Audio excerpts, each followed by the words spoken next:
No nos engañemos, para la inmensa mayoría de nosotros el acuerdo de Irán con Estados Unidos no pinta bien. El presidente Donald Trump parece haber concedido cientos de miles de millones de dólares al régimen de los ayatolás para que deje de sabotear el paso de petroleros y buques de carga en el estrecho de Hormuz, aunque solo por un par de meses. Tampoco se han dado conversaciones en firme sobre el desarme nuclear iraní.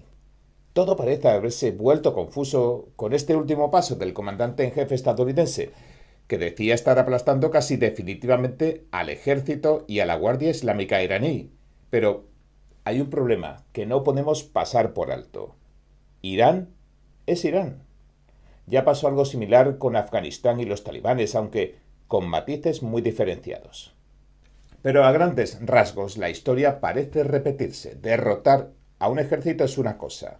Transformar la política, la economía y las instituciones de un país como Irán es otra muy distinta. Lo que quiero decir es que el problema del acuerdo diplomático con el régimen de los ayatolás, que según algunas fuentes habría matado a decenas de miles de manifestantes iraníes desarmados este mismo año, radica en algo que no se debe pasar por alto. Y no creo que Trump ni su general, Peter Hegseth, lo estén haciendo, como explicaré en un minuto. El problema del acuerdo diplomático con el régimen de los ayatolás es que no parece más que un sinsentido, porque el régimen iraní se conduce con un sistema de reglas y creencias que no sigue las mismas reglas del juego de Occidente. No importa si hablas de desarme nuclear o de cualquier otro punto del tratado, Irán no va a seguir las reglas convencionales del tablero internacional. Y lo hace por convicción religiosa, y lo detallo en un momento. Eso no quita que el presidente Trump haya ejercido una presión inimaginable, sin precedentes, sobre los gerifaltes iraníes, que haya dificultado enormemente a sus proxy Hamas y Hezbollah, que desestabilizan la región y más allá de la región, que haya reducido los ataques contra los aliados del Golfo Pérsico e Israel, y prácticamente haya enterrado con ataques relámpago de precisión las instalaciones nucleares iraníes. Analistas y gobiernos occidentales han elogiado la presión de Trump sobre Irán diciendo que ha hecho del planeta un lugar más seguro. También hay quienes lo critican, claro está. Pero lo que quiero decir es que por ahora se han centrado Estados Unidos en los síntomas y no en la raíz de la enfermedad. Los acuerdos de paz de Occidente se basan en estrategias convencionales a medio y largo plazo. Es difícil que un país cambie de la noche a la mañana. Y se suelen basar entonces las negociaciones donde reina la diplomacia, los incentivos económicos y la disuasión militar. Son tres factores. Ya sabe lo que dice el presidente Trump sobre este último, la paz a través de la fuerza. Bien, estas son las cartas con las que se juegan la inmensa mayoría de las partidas internacionales, al menos en Occidente. Pero Irán no ha entrado en la ronda de negociaciones para alcanzar un acuerdo. El marco religioso de la cúpula iraní me temo que casi se lo impide. Podría estar simplemente haciendo tiempo, tomándose un respiro, recobrando las fuerzas, rearmándose, reconstruyéndose para seguir la lucha. Ahora está en desventaja, ha sufrido un fuerte varapalo de los estadounidenses, así que acepta un momento de asueto. En otras palabras, este acuerdo de 60 días no es algo definitivo. Y todos lo saben. Hay quienes fingen no saberlo, pero todos lo saben. El comentarista conservador Louis Dowland lo explica muy claramente. Dice esto, lo voy a citar. Durante décadas algunos sectores del régimen han presentado su lucha contra Occidente no solo como una contienda geopolítica, sino como parte de una misión, una cruzada espiritual, histórica y escatológica más amplia. Cierro cita. Lo pongo en contexto. El gobierno de Irán es un régimen islamista chiita. Esperan el regreso del 12º imán chiita para que instaure la justicia y la rectitud antes del final de los tiempos. Es decir, se puede esperar que los chiitas tomen este conflicto en términos apocalípticos, a morir por Dios, como se decía antes, y esta ideología sin duda enmarca su comportamiento y pone en tela de juicio la fiabilidad de los acuerdos. Por otro lado, Occidente, en este caso Estados Unidos, negocia en busca de estabilidad, prosperidad y en pos del bien común. Lo que quiero decir es que un acuerdo puede nacer y permanecer en el tiempo siempre y cuando los dos países busquen los mismos objetivos. Un terreno común, siempre y cuando el compromiso sea mutuo. Ese es el significado de la palabra acuerdo, una decisión en común. Pero Irán tiene un gobierno teocrático revolucionario, y condena por sistema el orden internacional que representa a Occidente. No lo quiere, lo detesta, digamos. Bueno, Estados Unidos lo señala como el mayor financiador de terroristas del planeta, por contrapartida, así que por muchos detalles técnicos que se traten, muchos viajes y mucho Versalles, las negociaciones parecen ser poco más que un balón de oxígeno para retomar posiciones, en ambos bandos. En definitiva, ignorar las creencias de este régimen y tratarlo como una cuestión que se arreglará con sanciones, concesiones y armas no parece una solución a largo plazo, y aún mucho menos para las generaciones venideras. Ahora mismo solo estamos en pausa, en stand-by, mientras los objetivos de la ideología política reinante en Irán no cambien sus objetivos, la paz y la estabilidad parecen sueños lejanos para Occidente y la región de Oriente Medio en general. Dicho de otro modo, existe un problema de incompatibilidades. Y subrayo que no hablo de los iraníes que caen como moscas en las calles de Teherán, sino del régimen que los gobierna. Un pueblo persa que sufre la carga del totalitarismo. Pero este cambio no será fácil, si lo quieren, y más después de que el gobierno desarmara a la población. El pueblo no tiene armas. Se las incautaron como hicieron los regímenes de Cuba, Venezuela o China. Por eso son muchos los que piensan que solo Occidente tiene la llave para desbloquear esta situación. Y cuando hablo de Occidente me refiero a Estados Unidos. El mismo Estados Unidos que ha estado vapuleando a Irán hasta hace una semana, firma una frágil tregua de 60 días. Un acuerdo marco para un alto el fuego en el que Estados Unidos levanta el bloqueo, el doble bloqueo, y permite la navegación de barcos iraníes.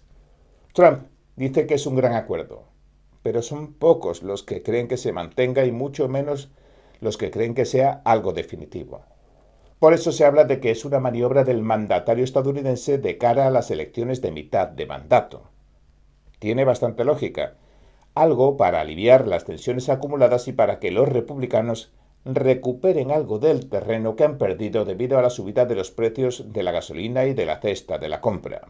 Subidas que se reflejan del cierre del estrecho de Hormuz, repercusiones del cierre.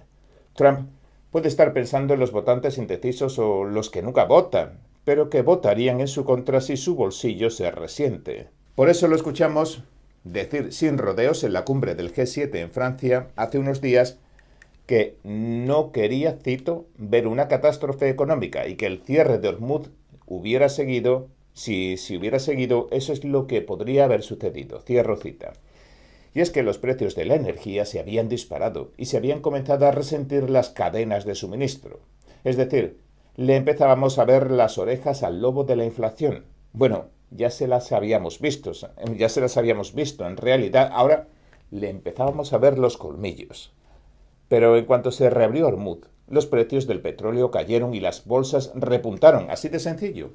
Y esto de los precios es música para los oídos de los votantes que están más preocupados de su bolsillo que de lo que pasa en el extranjero, por muy importante que sea.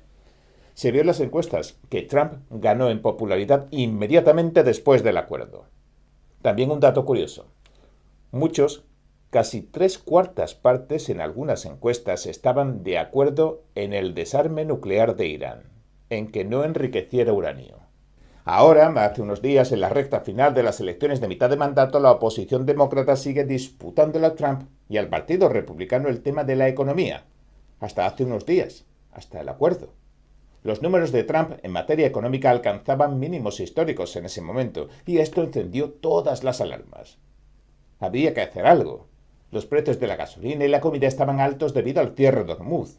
Los demócratas le sacaban una pequeña mínima delantera a los republicanos y podría empeorar si no se tomaban medidas, aunque los demócratas tampoco salían bien parados en las encuestas de mitad de mandato, la verdad. Habían alcanzado su nivel más bajo en 16 años. En resumen, Trump sacaría rédito de un período de calma económica después de que la navegación por Hormuz se reanudara. Así que se puso manos a la obra. En otras palabras, podría no pensar en una paz duradera, sino en aplicar una estrategia política inteligente. Y es que Trump se juega mucho, como veremos. Mientras los israelíes siguen bombardeando y poniendo en peligro el alto el fuego. Pero también lo veremos. Y mientras que hasta desde su propio partido le llueven críticas por el acuerdo, no están de acuerdo, tanto de su entorno cercano como de sus no tan cercanos, en general, no ha gustado el levantamiento de las sanciones y mucho menos la concesión de cientos de miles de millones para la reconstrucción de Irán. Bueno, para la reconstrucción es lo que se dice sobre el papel, pero imaginen para qué lo va a usar el régimen. La mitad de la base MAGA, Make America Great Again, y de los republicanos en general, aboga porque Estados Unidos impulse el cambio de régimen. Una cuarta parte prefiere, sin embargo, que siga la vía de las negociaciones, es decir, la mayoría no confían en la buena voluntad del régimen y quieren cambiarlo. Además, todavía existe una opinión generalizada de que la guerra, los costos, la escalada, etcétera, etcétera, etcétera, bueno, no están muy a favor de todo esto los estadounidenses en general, según las encuestas. Hay un descontento generalizado de 3/5 de los estadounidenses desde que comenzaron los ataques, desde que comenzó la ofensiva de Trump. Una sensación que prevalece desde aquellas semanas posteriores al inicio de las hostilidades y que ahora también Trump pretende calmar con este alto el fuego de 60 días. Intenta emitir una sensación de tranquilidad para los que están pensando ¿qué voy a votar este otoño? Y podría salvar con esta medida también la ventaja mínima en las encuestas que poseen los demócratas que, como dijimos, atraviesan unas de sus horas más bajas. Es decir, para los republicanos es una jugada a corto plazo, con beneficios evidentes en materia de control de Congreso, de ventajas políticas y económicas. Pero a largo plazo, no nos engañemos, Irán podría previsiblemente no respetar este acuerdo de paz ni ningún otro que pueda firmarse en un futuro. Es decir, la amenaza iraní sigue ahí. Y personalmente creo que Trump lo sabe. Es más, creo que Trump es uno de los mejores negociadores conocidos. No lo veo perdiendo, dando su brazo a torcer así como parece a todas luces que ha pasado. Conceder ese alto el fuego es tan poco creíble para una persona como él. Pero es que Trump se juega mucho y lo explicaré en un momento. Su postura tiene un porqué. Es un estratega nato. Además, lo que él espera si los republicanos pierden la mayoría en el Congreso y la oposición se posiciona. Puede ser que empiecen o se recrudezcan los juicios políticos en su contra, etcétera, etcétera. Puede pasar cualquier cosa porque Trump se convertiría en el hombre a derribar.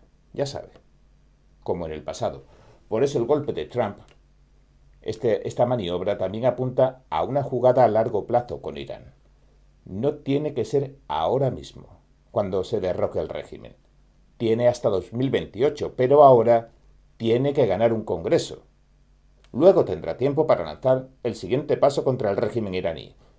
Vamos, irá paso a paso. ¿Recuerda cuando comenzaron a lloverle las malas noticias sobre el ICE, sobre los operativos migratorios? Pues lo acabó gestionando, destituyó, reemplazó, desplazó, etcétera, etcétera. Se supone que podría volver a hacerlo con todo el asunto iraní. Bien podría estar solo distrayendo al régimen mientras calma las aguas para las elecciones de otoño. No lo veo confiando en las promesas iraníes. Recuerde que levantó un imperio inmobiliario y en Nueva York. De tonto no debe tener mucho. ¿Quién sabe lo que puede estar planeando entre bambalinas mientras le muestra su mejor cara al régimen? Por ejemplo, no digo que esté pasando, pero el pueblo iraní quiere levantarse en contra del régimen, pero no tiene armas para plantarle cara. No digo que esté pasando, pero no veo a Trump diciendo, bueno, perdí, le daré todo lo que me pide y me iré a casa a lamentarme. No lo veo. Mientras tanto, otra cosa, Netanyahu sigue bombardeando a Hezbollah. Parece que estén en desacuerdo en eso de Netanyahu y Trump, pero quién sabe. En el amor, como en la guerra, todo vale. ¿No cree? El secretario de Estado Marco Rubio ha estado diciendo, ya saben, que Cuba es la siguiente, que Cuba podría ser, en realidad, la siguiente en caer. Está diciendo, miren, primero Venezuela. Adiós, líder supremo. Por cierto, el terremoto de Venezuela ha sido muy trágico.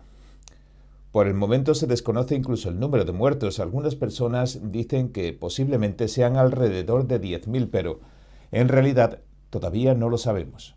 De verdad, mi corazón está con el pueblo de Venezuela. Mis amigos venezolanos lo saben. Me dicen que esperan mucha ayuda internacional porque el régimen ha saqueado todo. Esas son sus palabras. Es algo horrible de verdad. Desde aquí les mando a todos un fuerte abrazo. Mucho ánimo. Y ahora, retomando la cuestión del cambio de liderazgo en Venezuela, vimos el cambio de liderazgo en Venezuela. Después estaríamos ante un posible cambio de liderazgo en Irán. De hecho, ahora Trump está diciendo, miren, ¿quieren un cambio de régimen en Irán? Ya hemos matado a sus dirigentes en oleadas. ¿No es eso un cambio de régimen? Bueno, por el momento todo es una incógnita. Tendremos que ver qué ocurre con el acuerdo de paz, porque, como comentábamos hace unos días, hay mucho que se podría estar moviendo entre bambalinas. Si no lo han visto, ese programa pueden verlo en el canal. Es decir, la idea que predomina es que después de Irán va a venir Cuba. Cuba es la siguiente. Y el secretario de Estado Marco Rubio está también dejándolo caer. Está diciendo en X que, cito, la situación en Cuba sigue deteriorándose mientras el corrupto, brutal y antiestadounidense régimen comunista de la isla continúa anteponiendo el control total a la libertad, las oportunidades y el bienestar básico del pueblo cubano. Y dice que el conglomerado que controlan los militares cubanos, el GAESA, ha servido una y otra vez como el principal vehículo para que las élites del régimen roben los escasos recursos de la isla. Y lo que hacían y hacen es desviarlos, canalizarlos para ejercer la represión, la subversión en Estados Unidos, y el espionaje. En lugar de eso, podrían destinarlos a las escuelas, las plantas eléctricas y las necesidades básicas para el pueblo cubano. Esto dice Rubio. Y por eso dice también esto. Cito, hoy designé más entidades de la red de Gaesa asociadas al movimiento tanto de su dinero como de sus activos físicos, así como a entidades que explotan las reservas minerales y metálicas de Cuba para obtener beneficios ilícitos. Cualquier persona, sigue diciendo, que preste servicios a estos malhechores sancionados corre el riesgo de ser sancionada también. Y esto es importante, los bancos extranjeros y otras empresas que proporcionen servicios a estas entidades deberían congelar inmediatamente esas actividades. Cierro cita. ¿Por qué es importante? ¿Qué significa esto? Pues significa que Cuba acaba de quedarse sin acceso al sistema bancario. Los dirigentes cubanos acaban de quedarse sin acceso al sistema bancario. Ahora bien, la gran retórica de los socialistas sobre Cuba es, Cuba funcionaría financieramente si Estados Unidos no la sancionara. Esto, bien traducido, sonaría algo así. Si Cuba, el régimen comunista cubano, fuera capitalista y pudiera participar en el capitalismo, entonces el comunismo funcionaría. Porque el comunismo puede funcionar en cuanto deja de ser comunismo y se convierte en capitalismo, claro. ¿No? ¿Verdad o no? ¿Lo oyeron? ¿Se entiende con claridad? Cuba recibe una cantidad enorme de dinero.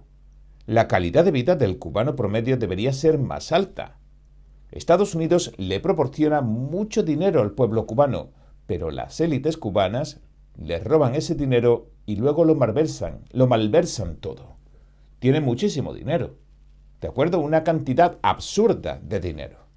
Fidel Castro llegó a estar en el ranking de los 10 hombres más ricos del mundo. No lo olvidemos. Y sus organizaciones, las del régimen cubano que han llegado hasta hoy, administran los centros turísticos, administran muchos de los recursos y de las exportaciones incluso. Y es todo eso lo que ahora está más que sancionado.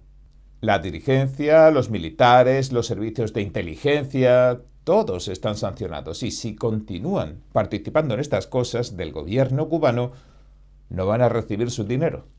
Y la parte más importante es que Marco Rubio está yendo contra los bancos que manejan ese dinero. Y ni siquiera van a ser solo los bancos estadounidenses. Podrían ser incluso bancos extranjeros. Así que si China, ¿verdad? China es uno de los principales apoyos de Cuba. Los bancos chinos son uno de los grandes implicados en muchas de las actividades delictivas y cosas así. Pues si siguen adelante con todo esto, también corren el riesgo de que los sancionen. Y podrías decir, bueno, ¿qué le importa eso a China? Pues mucho. Porque los bancos chinos hacen negocios en Estados Unidos. Los bancos chinos hacen negocios en Canadá. Los bancos chinos hacen negocios en todo el mundo occidental. Si les sancionas por esto, game over. No quieren que les pase algo así. No merece la pena arriesgarse. Los beneficios que puede traer ayudar a Cuba no son tan altos como para justificar ese tipo de actividades. ¿Y qué significa esto a medio y largo plazo? Pues que Cuba acaba de quedarse sin acceso al sistema bancario, incluso a corto plazo. La dirigencia cubana acaba de quedarse a oscuras, sin acceso. Ahora bien, se podría pensar, bueno, la dirigencia cubana podría decir, oye, hombre, gringo, ¿por qué me debería importar? Pues les va a importar, les debería y mucho. ¿Por qué les importa? Porque acaban de ver a Maduro tomar un viaje de solo ida a Nueva York. ¿Sabe a lo que me refiero? Acaban de ver también a la dirigencia iraní, ya sabe, volar por los aires. Eso es lo que les pasó. Y luego Trump les está diciendo, ustedes están en la lista. ¿Sabe a lo que me refiero? Estás en la lista. Y adivine qué, están más cerca que aquellos países. Podrían hacerlo sin levantarse del sofá. Están lo suficientemente cerca, así que el mensaje que Trump está enviando a la dirigencia cubana es bastante fuerte ahora mismo.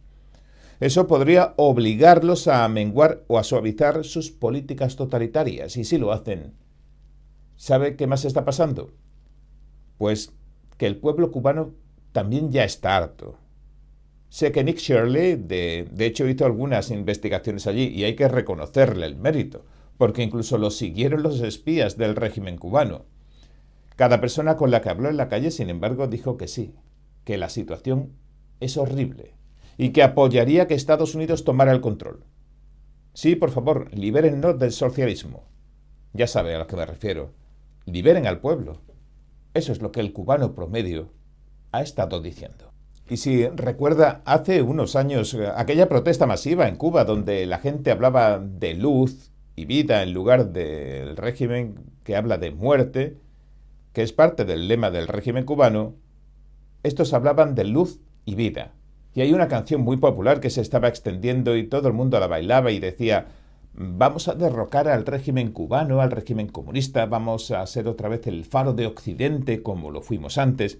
Ese era el movimiento. Esas personas siguen ahí y quieren que el régimen comunista cubano termine para que vuelva Cuba a ser un país popular, maravilloso y próspero. También, y no mucha gente está hablando de esto y he estado pensando bastante en ello, América Latina está cambiando posiblemente más rápido que Estados Unidos. El movimiento anticomunista que está recorriendo América Latina es enorme ahora mismo. Colombia acaba de elegir a un presidente tipo Bukele que dice que va a ir contra los cárteles, que va a eliminar al socialismo y que va a traer de vuelta la Colombia que solía ser. Y sé que estos días en América se ven como los países latinos se ven como países en vías de desarrollo, pero no siempre fueron así. Venezuela incluso en los años 70 era maravillosa. Era un país muy rico, muy próspero. Cuba, antes de Fidel Castro, era un país maravilloso y próspero. Muchos países de América Latina eran sumamente prósperos. Eran países de ensueño. En la campaña presidencial de Colombia, el tigre, ya que el león es el argentino Milei, el tigre de Colombia ha estado diciendo, rugiendo, que aquello nunca desapareció, que nunca destruyeron lo que son y que pese a la represión de las malas políticas y los socialistas, todavía pueden ser eso. Y es que el crimen, las bandas, los cárteles y los políticos corruptos Eso es lo que ha socavado la prosperidad de América Latina. Y es una reacción popular la que estamos viendo ahora en las distintas elecciones de la región. Y no todo el mundo está hablando de esto. Tienes Venezuela, tienes El Salvador, tienes Honduras. De hecho, eligieron a un joven que es muy bueno. Colombia, Argentina. Veremos qué pasa con Brasil, porque Lula básicamente salió de prisión para presentarse y derrotar a Bolsonaro. Le funcionó lo que están tratando de hacer los socialistas en España.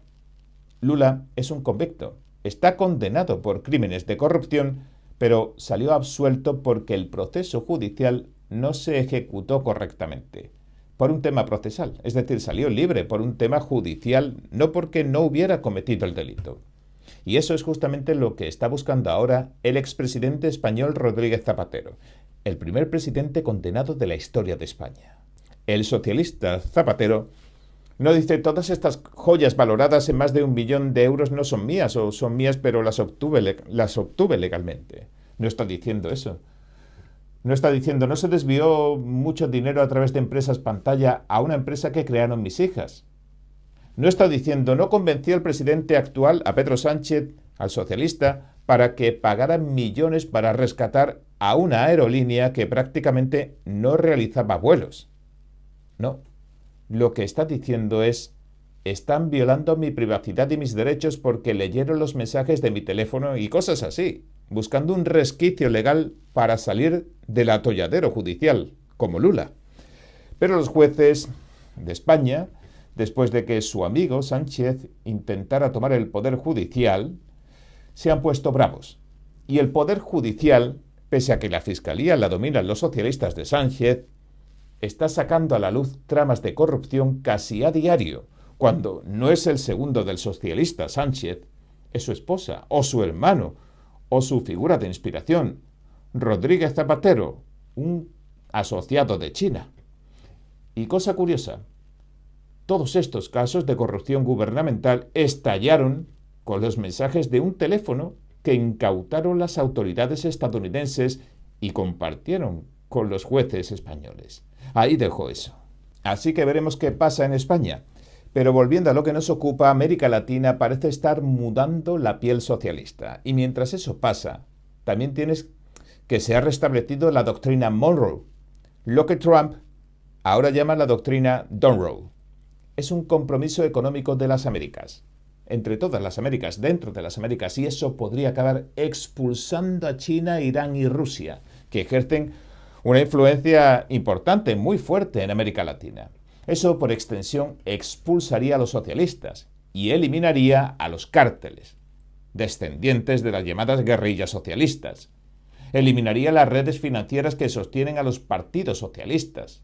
Y aunque nadie quiera hablar de esto, es lo que está pasando, es la verdad. Los partidos socialistas están financiados por dinero de drogas y corrupción.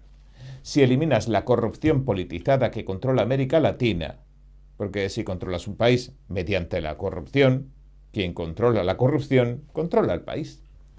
Elimínala y América Latina volverá a ser próspera. Eso es lo que está ocurriendo ahora mismo. Y eso es beneficioso para todos, todos ganan, para Estados Unidos y para todos. Eso también desincentivará la inmigración masiva. Quizá incluso muchos estadounidenses se planteen irse allí porque la vida allí es bastante buena, pasa a ser bastante buena. Hay algunos países realmente muy hermosos, pero el paso de las políticas socialistas ha hecho estragos. Pero eso ahora está cambiando y a medida que cambia vamos a ver muchas cosas. Pero volviendo a Cuba, ¿por qué lo que pasa en Cuba sería tan relevante? Cuba no es un pequeño país comunista sin importancia. Cuba no es un pequeño país tipo república bananera sin mucho peso, que simplemente es un foco de conflicto internacional. Cuba importa y mucho por sus servicios de inteligencia. La inteligencia cubana, y esto se dice en toda América Latina, es conocido, se ha infiltrado en los ejércitos de otros países. Esto incluye, por supuesto, Venezuela. Esto también incluye Brasil, que por cierto es un gran debate político allí. Y se dedican a sostener el tráfico de drogas. En resumen, si vuelves a la época de Mao Zedong, Mao, cuando creó las guerras de drogas contra Estados Unidos, lo hizo trabajando a través de Cuba. Fue a Cuba y las redes de inteligencia cubanas trabajaron para crear los cárteles de la droga. Los cárteles de la droga todavía operan dentro de ese nexo. Es un movimiento político disfrazado de movimiento criminal. Trabajaron con China, trabajaron con Cuba y la inteligencia cubana dirige eso. Si eliminas al régimen comunista, las redes de inteligencia que han infiltrado gobiernos, los movimientos políticos y los cárteles de toda América Latina se desintegrarán, desaparecerán. Y eso provocará cambios políticos en toda América Latina y una reducción del crimen. Por eso es tan importante. Nadie habla de esto, pero por eso es tan importante. Un problema enorme si lo miramos, y Cuba es el punto clave para deshacer lo que corroe América Latina. Y si Cuba es la siguiente, eso podría cambiar toda la región, probablemente incluso América del Norte. Esto cambiará todo. Es algo muy, pero que muy grande. ¿Y usted qué opina? Bien, este ha sido nuestro informe de hoy. Déjenmelo en los comentarios, por favor. Si le gustó, por favor, no olvide darle a me gusta, suscribirse y compartirlo. Gracias por ver En Primera Plana. Nos vemos la semana que viene.